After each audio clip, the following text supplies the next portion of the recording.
नमस्कार, आप देख रहे हैं आरएडी न्यूज। मैं हूं योगेश चक्रवर्ती। बिहार में सत्ता परिवर्तन होने के साथ ही सीएम नीतीश को एक बार फिर पलटू राम कहा जाने लगा।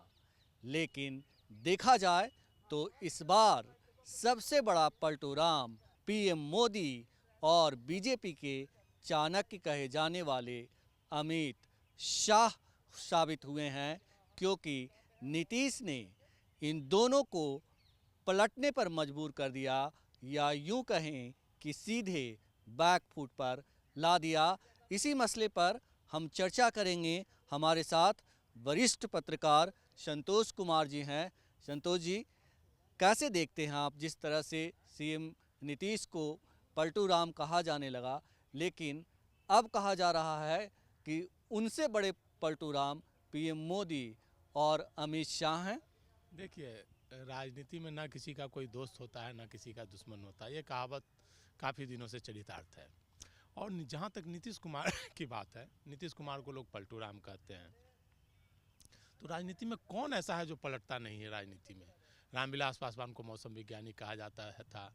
नरेंद्र मोदी जी को देखिए भाई, किससे नहीं समझौता किया उन्होंने। एक कांग्रेस को छोड़ दिया जाए, कांग्रेस को छोड़ दिया जाए, भाजपा ने किस दल से समझौता नहीं किया? भ्रष्टाचार की बात करते हैं, कौन ऐसा भ्रष्टाचारी है जो नरेंद्र मोदी के साथ आज नहीं है? लालू यादव की बात छोड़ दिया जाए, लालू यादव को बोला जाता है कि भ्रष्टाचारी है, लेकिन सारे भ्रष्टाचारी तो आज नरेंद्र मोदी के साथ हैं। लेकिन नीतीश कुमार ने पिछले 30 सालों से नीतीश कुमार राजनीति कर रहे हैं। चाहे अटल बिहारी वाजपेयी हों, चाहे नरेंद्र मोदी हों, चाहे अमित शाह हों, चाहे जेपी नड्डा हो, सत्ता भले वो किसी के साथ चलाते हों, लेकिन नीतीश कुमार ने विकास से कभी समझौता नहीं किया। और भाजपा के बड़े बड़े नेता अमित शाह हों, नरेंद्र मोदी हों, जेपी नड्डा हो, सबको उन्होंने अपने आगे घुटना टिकवाया। आज से आप साल भर पहले की बात देख लीजिए, नीतीश बाबू के लिए दरवाज़ा बंद, अमित शाह, नरेंद्र मोदी नीतीश बाबू के लिए दरवाज़ा बंद, जेपी नड्डा नीतीश बाबू के लिए दरवाज़ा बंद। आज दरवाज़ा खोलने के लिए क्यों विवश हुए? जबकि बोला जाता है कि राम मंदिर का मैजिक है, भाई राम मंदिर के नाम पर पूरे देश में लहर है, मोदी मैजिक है, चुनाव आयोग उनके साथ है, सब सारे तंत्र उनके साथ हैं, मतलब क्लीन स्वीप पूरे देश में 400 सीट लाएंगे। अगर 400 सीट लाने का उनको इतना कॉन्फिडेंस है, तो फिर नीतीश कुमार के आगे क्यों घुटना टेक दिया? यूँ कहा जाए कि भाई नीतीश कुमार के सामने साष्टांग दंडवत हो गए कि आप जो कहिए सो। नरेंद्र मोदी और अमित शाह जैसा आदमी, और आज फिर उनके साथ सरकार में आ गए, जबकि आज से 1.5 साल पहले नीतीश कुमार ने उनको दुत्कार करके उनके पार्टी से नाता तोड़ करके अपना लालू प्रसाद के साथ आए। तो नीतीश कुमार, लालू प्रसाद ने भी नीतीश कुमार के आगे घुटने टेके, 2 बार लालू प्रसाद को छोड़े, फिर भी लालू यादव, जब भाजपा उनको परास्त करने लगती है तो लालू प्रसाद फिर उनके साथ खड़े हो जाते हैं, घुटने टेक देते हैं। नीतीश कुमार हमेशा अपनी शर्तों पर राजनीति की है, और बिहार में लगभग 18-19 वर्षों से वो हैं बिहार की सत्ता पर, लेकिन कभी नीतीश कुमार ने विकास से समझौता नहीं किया हो। भले वो अपनी कुर्सी के लिए कभी भाजपा के साथ, कभी लालू के साथ हमेशा झुकते रहे हैं और समझौता करते रहे हैं, लेकिन मुख्यमंत्री वही रहे। और डेवलपमेंट आप देखा जाए तो डेवलपमेंट के नाम पर आप पूरे बिहार में घूम लीजिए, हर जगह डेवलपमेंट नज़र आता है। अगर आज से 30 साल पहले की बात कीजिए, 30 साल पहले चले जाइए और आज का देखिए, तो डेवलपमेंट हर जगह नज़र आता है। पहले स्कूलों में छत नहीं हुआ करती थी, पानी चुआ करती थी, आज हज़ारों स्कूल की बिल्डिंगें बन गई, अस्पताल की बिल्डिंग बन गई, पंचायत भवन बन गया, बीडीओ का आवास बन गया, भवन बन गया, अस्पतालों का भवन बन गया, सड़क, बिजली, पानी, सड़क की तो बात ही छोड़ दीजिए। मतलब हजारों नहीं, लाखों पुल पुलिया उन्होंने बनवाया। नीतीश कुमार ने लाखों पुल पुलिया बनवाया। आप आज बिहार में एक पर्यटन स्थल के रूप में गंगा किनारे का सड़क, जो मेरीन ड्राइव जिसको बोला जाता है, जो गंगा पथ कहा जाता है, प्रतिदिन वहाँ हजारों की तादाद में लोग गाड़ी लगा करके वहाँ पिकनिक स्पॉट एक बन गया है। जैसे बॉम्बे लोग जाते हैं तो मेरीन ड्राइव जाते हैं, इंडिया गेट जाते हैं, उसी तरह पटना कोई आता है तो चलो एक बार गंगा पथ घूम ले, मेरीन ड्राइव घूम ले, और रात तक देखिए नज़ारा वहाँ का। तो नीतीश कुमार ने काम किया है, काम के मामले में तो कोई नहीं है। हाँ, ये अलग बात है कि भले ही नरेंद्र मोदी का आज पूरे देश में सिक्का चल रहा है, मोदी मैजिक बोला जा रहा है, अमित शाह को चाणक्य बोला जा रहा है, लेकिन बिहार के असल चाणक्य नीतीश कुमार हैं, जिन्होंने नरेंद्र मोदी और लालू प्रसाद दोनों को अपने आगे घुटना टिकवाया है। और अपनी शर्तों पर राजनीति की है। आज भी आप देखिए, लालू प्रसाद जब आ रहे थे सत्ता में तो उस समय भी गृह मंत्रालय की बात हो रही थी, गृह मंत्रालय की तेजस्वी यादव गृह मंत्री लेंगे, नीतीश कुमार ने नहीं दिया। आज भी वही बात हो रही है कि भाजपा गृह मंत्री मांग रहे हैं। अब मुझे नहीं लगता है कि नीतीश कुमार गृह मंत्रालय दे देंगे।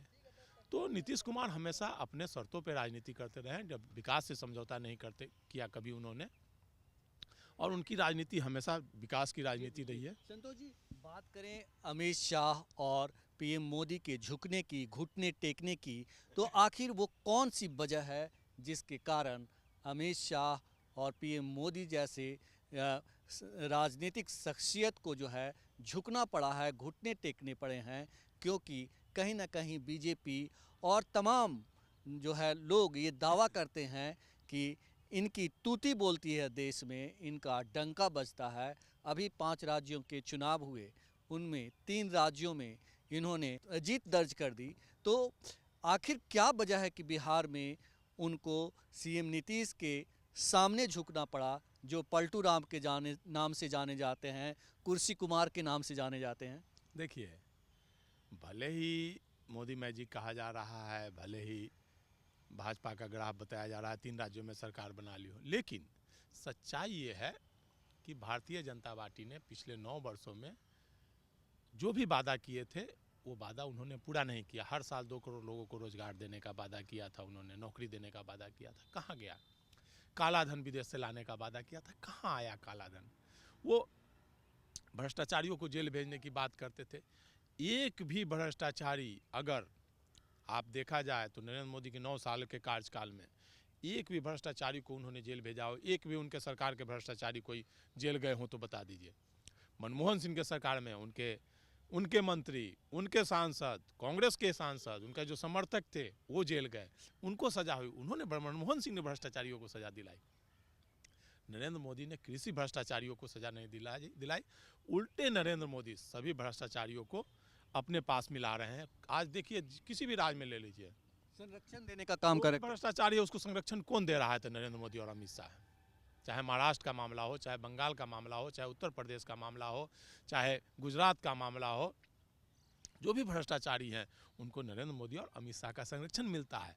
और वो केवल वोट जो अभी ले रहे हैं हिंदू मुस्लिम मंदिर के नाम पर, क्या 9 साल में नरेंद्र मोदी की ये हैसियत है, ये स्थिति है कि वो डेवलपमेंट की बात नहीं करे कि हमने ये काम किया, इस काम पर बात को वोट दो? तो क्या वोट मांगेंगे? तो हिंदू मुस्लिम के नाम पर, राम के नाम पर वोट मांगेंगे।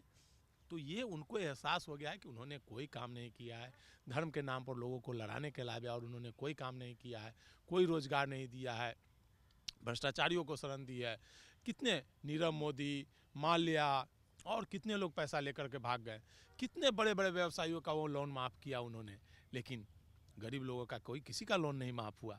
आप 5 किलो अनाज दे करके उसको खरीद ले रहे हैं, 100 रुपये 200 रुपये का अनाज में आप उनको खरीद ले रहे हैं वोट।